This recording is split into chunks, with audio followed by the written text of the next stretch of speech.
ओम नमो नारायण। मैं शिवानी नंद हिमाचल प्रदेश से। आज मुझे शिव पुराण 13वां अध्याय आप लोगों के सामने प्रस्तुत करने का अवसर मिल रहा है। तो आज का विषय है सदाचार का विवेचन। हे प्राज्ञ सूत जी, अब आप हमें यह बतलाइए कि धर्म क्या है और अधर्म क्या है कि जिनसे स्वर्ग और नरक दायक लोकों में जाना पड़ता है, तथा वह सदाचार क्या है जिससे इन पर विजय प्राप्त की जाती है। सूत जी बोले, हे ऋषियों, ब्राह्मण, क्षत्रिय, वैश्य और शूद्र इन चारों वर्णों को उचित है कि सब सूर्योदय से पूर्व उठकर अपने इष्ट देव का ध्यान करें और पूर्व दिशा की ओर मुख करके बैठने से उत्तम फल की प्राप्ति होती है। रात्रि का अंतिम प्रहर उषा कहलाता है। उसमें उठकर ब्राह्मण घर से दूर बाहर जाकर शौचादि कर्मों से निवृत्त होकर दतौन करे और जल के देवताओं को नमस्कार कर स्नान करे। कंठ तक या कमर तक जल में खड़े होकर स्नान करना उत्तम है, परंतु ऐसा न हो सके तो घुटने तक जल में मंत्र से स्नान करे और उस तीर्थ के जल से वहाँ के तथा अपने इष्ट देवतादि के तृप्ति करे। फिर धोती पहनकर 5 प्रकार के कपड़े पहने, फिर गीले वस्त्र को बिना साबुन के धोवे और अपने पितरों को तृप्त करे। पश्चात आचमन कर संध्योपासन करे, गायत्री के मंत्र जपे और सूर्य के अर्घ्य देते हैं। प्रातःकाल सूर्यानुवाक से और संध्या में अग्नि अनुवाक से प्रोक्षण करे।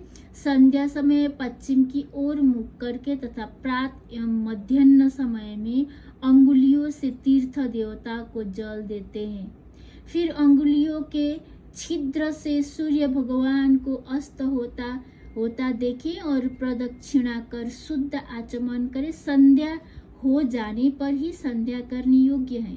नित्य प्रति जितना जाप करना हो उससे 100 गायत्री अधिक जपे। गायत्री जपने का यह प्रमाण है कि 10 दिन में 1 लाख गायत्री का जाप पूरा करे। इस प्रकार देवताओं को तृप्त करने से अर्थ की सिद्धि होती है। ब्राह्मण को उचित है कि वह नित्य 1000 गायत्री का मंत्र जपे। सो अहम भावना से जप करता हुआ जीव को पर ब्रह्मा परमेश्वर से जोड़ देना चाहिए। इस प्रकार 1000 बार का जप ब्रह्मा पद और 100 का जप इंद्र पद देने वाला है, तथा इससे कमती बढ़ती जब अपनी रक्षा के लिए ब्राह्मण योनि प्राप्त होने के लिए धर्म से अर्थ से भोग और भोग से वैराग्य उत्पन्न होता है, परंतु विपरीत अधर्म से पैदा किए धन के उपभोग से मोह की प्राप्ति होती है। अतः धर्म 2 प्रकार का है, एक देह से, दूसरा धन से। यज्ञादिक धर्म होता है और शरीर से तीर्थ स्नान आदि धर्म होता है। धन से धर्म और तप से दिव्य रूप की प्राप्ति होती है, किंतु निष्काम कर्म से शुद्धि और उसके पश्चात ज्ञान होता है। सतयुग के प्रारंभ में तप की ही प्रशंसा थी, किंतु कलयुग में धन की प्रधानता है। सतयुग में ध्यान से ज्ञान की प्राप्ति होती है, त्रेता में तप से, द्वापर में भजन से, किंतु कलयुग में प्रतिभा पूजन से ज्ञान की उपलब्धि होती है। जो जैसा पाप पुण्य करता है उसे वैसा फल मिलता है। हिंसा ही अधर्म का रूप है तथा सुख ही धर्म का रूप है। अधर्म से दुख और धर्म से सुख मिलता है। यदि कोई उत्तम ब्रह्मांड को 100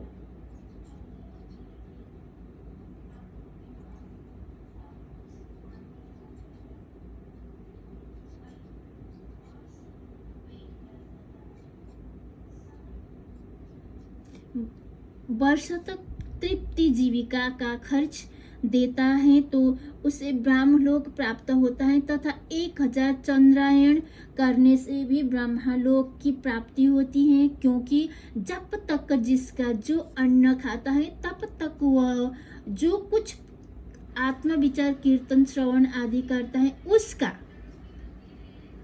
आधा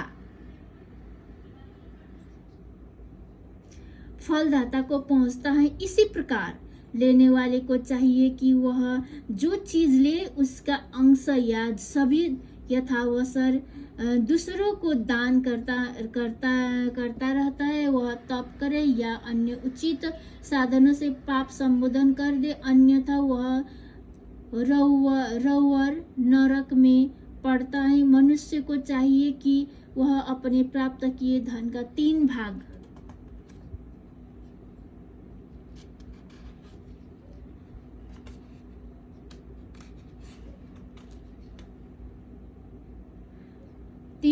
करे। 1 धर्म वृद्धि नित्य नैमित्तिक काम्य कर्म, धर्म में चित्त को बढ़ावे, वचन का कोष नियत करे, किसी को पीड़ा न हो और अपना थोड़े में निर्वाह करे। यदि ऋषि से उत्पन्न किया धन हो तो पाप शुद्धि के लिए उसका 10वां भाग दान कर दे। शेष से धर्म पूर्वक अपना संसार चलाओ, अन्यथा रौरव नरक में पड़ेगा, या बुद्धि ही भ्रष्ट हो जाएगी या अन्न ही न पैदा होगा। ऐसे ही व्यापार से पैदा किए हुए धन का 6वां भाग दान कर देना चाहिए। क्योंकि अपने भोग की वृद्धि के लिए स्वयं बुलाकर दान देना अच्छा होता है। याचना करने वाले को यथाशक्ति सदैव दान दे और सभी नाही न करे। दान दे और कभी नाही न करे, क्योंकि मांगने पर न देने से जन्मांतर के लिए ऋणी रह जाता है। बुद्धिमान को उचित है कि वह दूसरों का दोष दूसरों से न करे, सुना और देखा दोष भी न कहे। किसी को क्रोध उत्पन्न न हो ऐसी भी बात न कहे। प्रातः स्वयं दोनों समय संध्या और अग्निहोत्र करे। दोनों समय न हो सके तो एक समय तो अवश्य करे। कभी न बुझने वाली अजस्र अग्नि स्थापित करे अथवा केवल जप मात्र और सूर्यदेव की वंदना करे। ओम।